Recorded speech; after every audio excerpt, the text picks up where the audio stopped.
everyone, I'm Amethyst from Ask an Autistic, and this is the second episode of Living Atypically.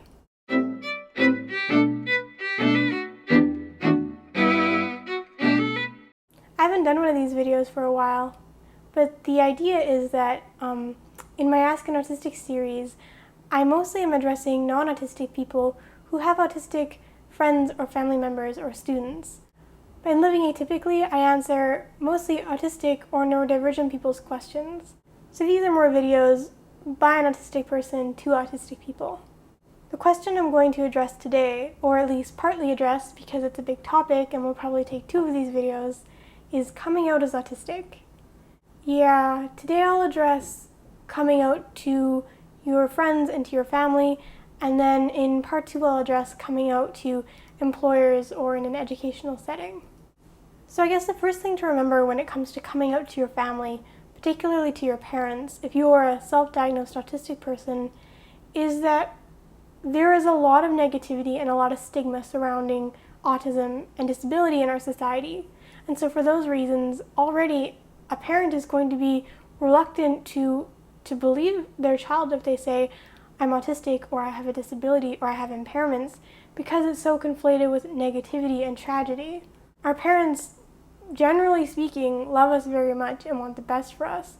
And so, especially if they aren't educated about autism, or all that they know is what autism speaks or sob stories on the news tell them, then they won't only be reluctant to believe it, but they'll also have a hard time believing it because they've been misinformed. So the first thing to keep in mind is that your parents will be defensive, and that all these emotions will come up inside them, and they'll think, what did I do wrong? Or why would she say that? Why would she say she's disabled? Or no, there's no way, he's so smart and funny, he couldn't be autistic. And that your parents probably won't be very educated on what autism actually is and what an autistic person can look like. So you should be ready with information. I highly recommend ASAN's fact sheets on autism and myths about autism, which I will link to in the video description. These are really great resources where the information is simply put, and these are easily printed off or emailed to your parent. So this is something good to have alongside with you. It can help you answer any questions that your parents might bring up. Before you talk to your parents about this, you might want to write down what it is you want to say. I know that I particularly get flustered in the heat of the moment and lose all my words. You should approach their parents when they're in a reasonably good mood, or as good of a mood as you can expect, when there aren't any big changes or things going on that would demand their attention. You should ask them beforehand to give them a little bit of warning. Say something like, Mom, Dad, parents, I have something that I would like to talk to you about and it's important to me.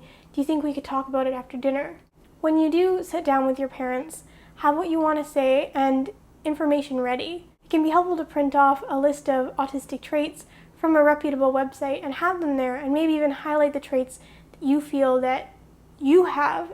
Chances are, if your parents are able to look past their own emotional responses, they will see what you mean and agree with you. After all, they're your parents, so they should know you pretty well.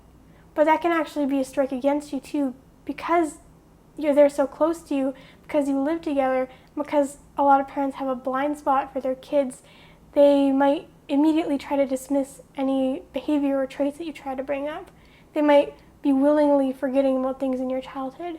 And so if you run into those roadblocks, or other things that make you frustrated, or if you feel like tensions are getting high, the important thing is to stay cool and collected. If you let your emotions get all riled up and you start saying things in anger, then the whole thing has been a very negative experience and it'll be hard to bring up again. So stay cool, stay collected, stick to the information, and if your parents really aren't open to it, back off. Just leave the information with them or ask them, okay, well, can I just email this to you? And then let it sit for a couple days. And remember that even if the first encounter didn't go very well, even if your parents seemed defensive or they were in complete denial, what you did by approaching the subject at all was planting a seed in their mind that with time and with some education, like you sending them links or inconspicuously leaving information about autism out on the counter, these things can nurture that seed and it can grow over time. when it comes to coming out to your friends, firstly, I would suggest that you don't always have to come out to everybody. Your safety is very important, and if you feel like there are people in your social circle who wouldn't understand or who you aren't that close to, keep in mind that you don't have to disclose you're being autistic to everybody. You get to choose who knows. So if you have friends that you feel are trustworthy and that you want to tell that you are autistic, then my advice is much the same as telling your parents.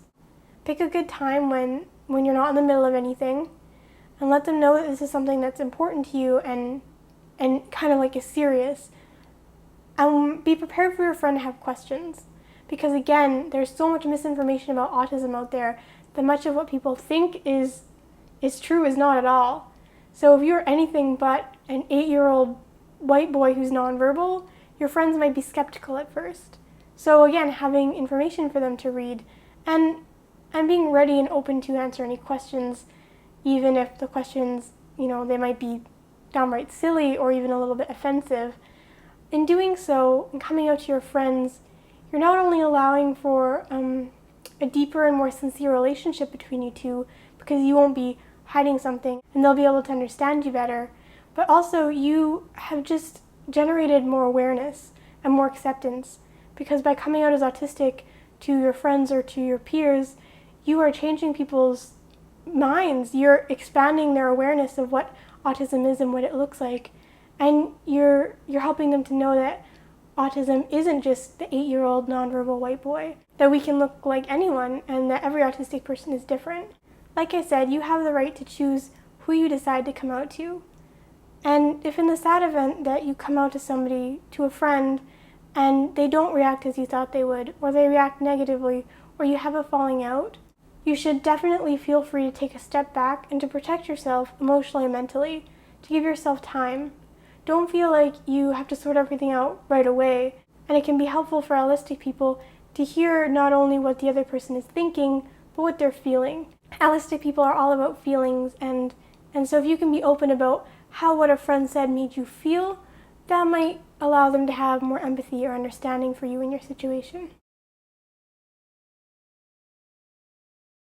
So this was just a few of my thoughts on coming out as autistic.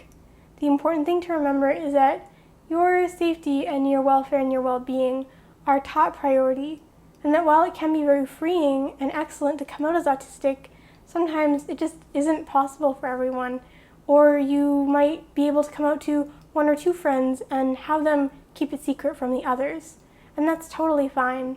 You don't have to be entirely in or entirely out. You can feel out your situation and your social circle and even your family and know what is best for you right now and what will allow you to get by with as little stress or conflict as possible. If you have a question about living atypically, being autistic or neurodivergent in a neurotypical world, feel free to post it in the comment section or message it to me. Thanks for watching this episode of Living Atypically.